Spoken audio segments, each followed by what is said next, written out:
Salut tout le monde, j'espère que vous allez bien. Je suis super contente de vous retrouver aujourd'hui en vidéo pour vous parler de mon deuxième trimestre de grossesse. Donc, il faut savoir que je suis super à la bourre pour vous tourner cette vidéo parce que j'ai déjà bien entamé mon septième mois, donc c'est-à-dire mon troisième trimestre de grossesse. Mais je voulais absolument revenir sur ce deuxième trimestre parce qu'il s'est passé pas mal de choses. Donc, on va commencer tout de suite en parlant d'abord de mes symptômes. Donc les symptômes que j'ai ressentis pendant ce deuxième trimestre de grossesse, une fatigue plus. Honnêtement, j'étais très fatiguée parce qu'il faut savoir, hein, si vous n'aviez pas suivi dans ma précédente vidéo, je vous expliquais que c'était une grossesse surprise, une grossesse sous stérilet.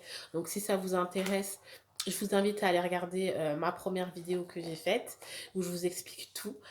Donc comme c'était une grossesse pas prévue entre guillemets, donc du coup elle était rapprochée par rapport à celle que j'avais eue juste avant, donc c'est-à-dire la grossesse de ma fille. Donc il y a 9 mois d'écart entre les deux. Donc je suis tombée enceinte, ma fille avait 9 mois. Donc du coup, ça fait que j'ai un petit bébé à m'occuper aussi, qui réclame énormément d'attention, qui a besoin de sa maman, qui a besoin de sa maman qui puisse s'occuper d'elle. Donc ça me demande beaucoup d'attention et j'ai aussi un petit garçon de 5 ans que je dois aussi m'occuper. Donc avec cette grossesse, c'était pas évident. Mais voilà, bon, tout rentre dans l'ordre, hein. Il faut se dire qu'avec un petit peu d'organisation, on arrive à s'en sortir. Il n'y a pas de raison qu'on s'en sorte pas. Mais c'est vrai que ça demande beaucoup d'énergie, beaucoup de fatigue. C'est vraiment beaucoup de fatigue. Il faut penser à se reposer, mais c'est pas évident. Comme je vous dis, qu'on a d'autres enfants à s'occuper, c'est difficile. Donc ces symptômes-là, voilà, c'est la fatigue. J'avais la fatigue. J'avais le début des sciatiques. Alors moi, il faut savoir que pour mes deux premières grossesses, j'ai toujours eu des sciatiques. C'était vraiment très handicapant, mais là, ça a commencé super tôt quand même, parce que début du quatrième mois, j'avais déjà les sciatiques qui me faisaient mal. C'était des douleurs lancinantes, hein. Si vous connaissez pas les sciatiques, c'est que ça part au niveau du bas du dos, ça lance dans la fesse, dans la cuisse, donc on a vraiment du mal à se déplacer, on a du mal à bouger. Et puis, comme je vous expliquais juste avant, moi j'ai mes enfants à m'occuper, donc il faut que je bouge, j'ai ma maison à gérer, j'ai mon mari, donc je peux pas rester allongée, je peux pas rester alitée. Donc les sciatiques étaient aussi très handicapantes, c'était vraiment très douloureux. Moi, c'est vraiment quelque chose qui me fait vraiment très souffrir, les sciatiques, faut le savoir. J'ai eu, bizarrement, beaucoup de femmes enceintes ont les nausées et les vomissements au premier trimestre. Et ben moi, figurez-vous que ça a commencé au deuxième trimestre. Donc au deuxième trimestre, bon après faut pas exagérer parce que j'ai peut-être vomi peut-être 2 fois, mais j'avais beaucoup de nausées. Je me sentais souvent mal, j'avais du mal à manger, j'avais un poids à l'estomac, donc du coup je mangeais pas beaucoup parce que j'avais peur de renvoyer. Donc voilà, moi c'était vraiment au deuxième trimestre où mes nausées, mes vomissements ont commencé. Donc ça aussi, très handicapant, très paralysant parce que quand je faisais à manger, que je sentais les odeurs, ça me dégoûtait. Donc c'était pénalisant. Voilà, ce que j'avais aussi, ah oui, ce qui m'a handicapée aussi pendant tout le deuxième trimestre, c'est des infections urinaires. J'en ai eu tous les mois. Donc, il faut savoir que moi, je suis suivie par ma sage-femme de ville qui me voit tous les mois. Donc, tous les mois, pour celles qui ne le savent pas, vous avez un bilan sanguin et urinaire à faire. Donc, pour tester, voir si vous n'aviez pas attrapé la toxoplasmose, si vous n'avez pas trop de protéines dans les urines. Il y a d'autres choses aussi qu'on contrôle, mais moi, c'est essentiellement la toxoplasmose, la protéine dans les urines. Et du coup, on regarde s'il n'y a pas d'infection urinaire. Donc moi, les 3 mois de mon deuxième trimestre, tous les mois, j'en avais. Donc, j'ai eu un traitement, mais ça ne suffisait pas. Le mois d'après, quand j'ai regardé mes résultats pour voir si c'était passé, bim, rebelote, réinfection urinaire. Le mois d'après, infection urinaire. Donc du coup, on s'est dit non mais ça va pas. Bah après, c'est pas gênant, c'est juste que c'est gênant au niveau. Moi, je vais aux toilettes toutes les 10 minutes. Toutes les 10 minutes, je vais aux toilettes, toutes les 10 minutes. J'avais des brûlures au niveau du bas du ventre. Donc ça m'a aussi conduit aux urgences. Donc justement, il y a eu ça aussi, donc par rapport à cette infection urinaire, récurrente qui s'améliorait pas, j'ai fait une infection rénale. Donc du coup, un jour, j'ai dû aller aux urgences, parce que je me sentais pas bien, j'avais de la fièvre, je tremblais dans mon lit, hem et en fait, ce que j'étais en train de faire, c'était vraiment une infection urinaire aiguë, avec, infection rénale. Donc heureusement que je me suis rendue aux urgences et que puis puis, qu'ils ont pu, détecter ça. À la suite de ça, j'ai eu un traitement bien carabiné, pour éradiquer cette infection urinaire. Du coup, après ça, ça allait beaucoup mieux. J'ai bien constaté que je faisais beaucoup moins, j'allais beaucoup moins aux toilettes et j'ai complété aussi mon traitement avec, je vous le mettrai juste là si je retrouve la boîte. C'était une boîte en fait de gélules, à base de cranberry et de fruits rouges. On m'a dit que c'était super efficace, pour les personnes qui avaient un petit peu des infections urinaires récurrentes comme ça. Et, et du coup, j'ai complété mon traitement avec ces petites gélules-là. Et puis du coup, plus rien après. Le dernier examen que j'ai fait, donc d'urine, s'était révélé négatif. J'avais plus d'infection urinaire. Merci. Et puis je lui ai demandé justement à ma sage-femme, bah, à quoi c'est dû tout cette infection urinaire comme ça récurrente qui revenait tout le temps parce que c'est vrai que c'était vraiment bizarre quoi parce que malgré le traitement, ça fonctionnait pas et j'ai dû quand même aller aux urgences avec une fièvre, des crampes au ventre, j'ai vraiment eu peur. Elle m'a dit: «Écoutez, c'est par rapport à votre fatigue» parce que c'est avéré que j'étais aussi anémique. J'avais de l'anémie parce que j'étais très fatiguée, je me reposais pas forcément, comme il aurait fallu, pour une femme enceinte. Mais malheureusement, comme je vous dis, le train de vie, d'une maman de 2 enfants, on peut pas forcément se reposer quand on peut. Donc elle m'a dit: «C'était dû à la fatigue et puis aussi par rapport aux tous les bouleversements de la grossesse que j'ai eus, c'était dû à ça en fait, ces infections urinaires, donc c'est pour ça qu'il me fallait un traitement beaucoup plus fort». Donc voilà un des autres symptômes que j'ai eu également. J'ai eu aussi, ma deuxième échographie. La deuxième échographie, l'échographie morphologique. Donc celle-ci, elle s'est passée, j'étais déjà à 6 mois, ouais, j'étais bien à 6 mois, 6 mois et demi à peu près. Non, même pas dans 6 mois. On a fait cette échographie morphologique. Donc au niveau du bébé, tout allait bien. Tous ses membres étaient en place, le bébé avait une bonne croissance, même une très bonne croissance parce que elle a estimé que j'avais un gros bébé qui dépassait vraiment les courbes au niveau de tout, hein, au niveau de la taille, au niveau du poids, au niveau du périmètre du ventre, au niveau du périmètre crânien. Donc bon, moi je suis habituée, hein, faut savoir que mes enfants en général, ils sont toujours estimés gros bébés sans aucun problème particulier après à l'accouchement.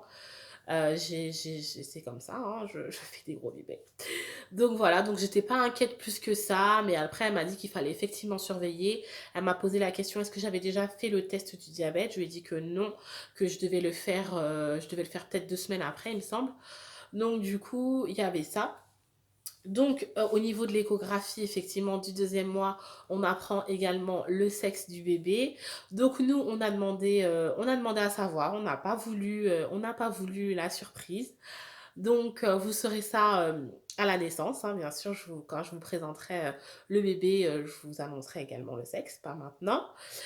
Mais voilà, on a su le sexe du bébé, donc nous, ça nous a fait super plaisir parce on a pu se projeter. Après, nous, on n'avait pas de préférence particulière. Nous, tout ce qui nous intéressait, c'était que l'enfant soit en bonne santé. On a déjà un garçon, on a une fille, donc voilà, on était ravis que ce soit un bébé en bonne santé, que tout allait bien, bonne vitalité fétale. C'était vraiment, ça nous a vraiment fait plaisir parce que par rapport au parcours qu'on a vécu, par rapport à cette grossesse surprise, comme je vous expliquais dans ma première vidéo, c'est vrai que on voit que tout se déroule correctement, donc ça nous fait plaisir.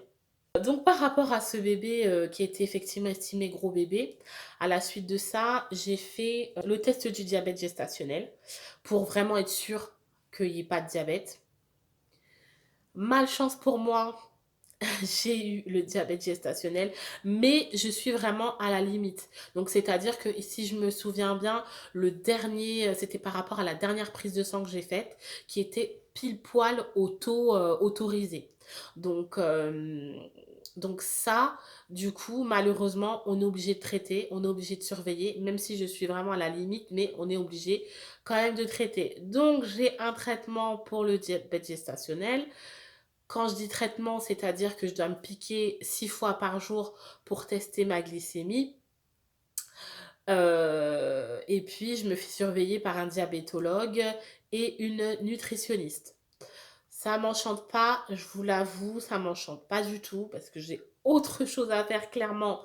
J'ai plein de choses à m'occuper, plein de choses à faire que de tester ma glycémie 6 fois par jour, surveiller mon alimentation.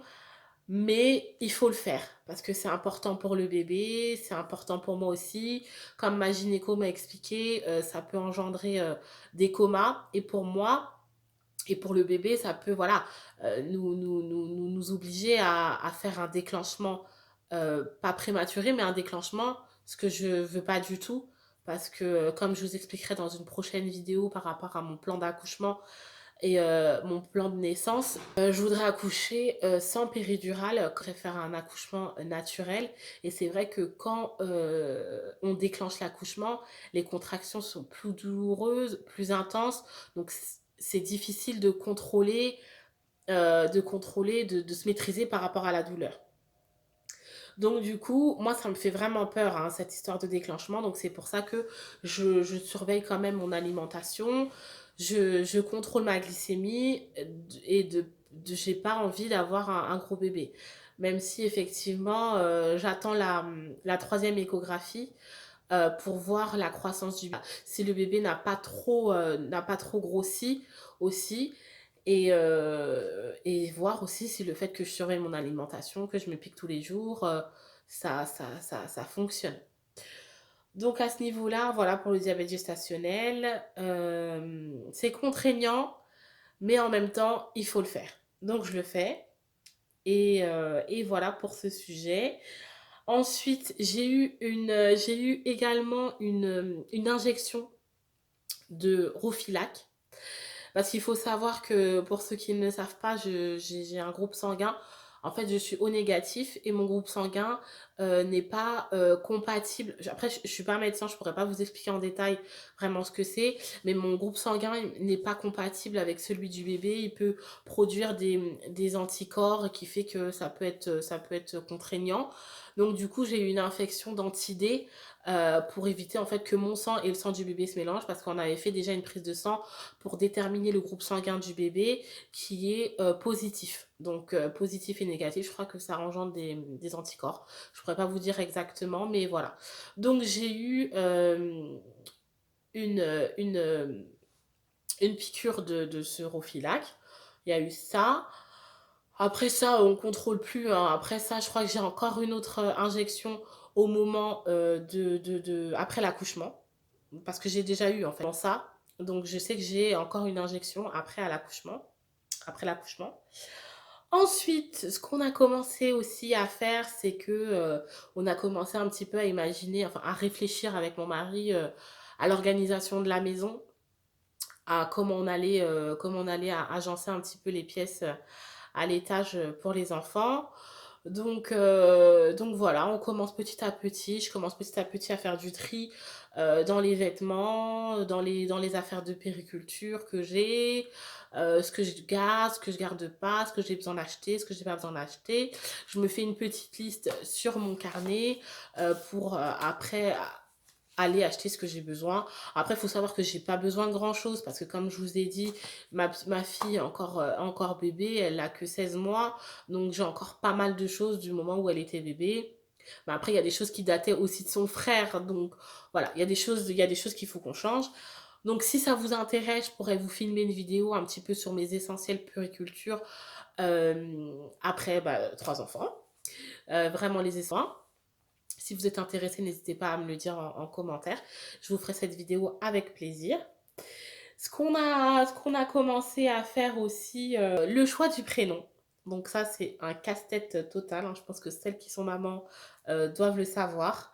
C'est un casse-tête total de trouver un prénom, mais on cherche, on est sur la bonne voie, je pense.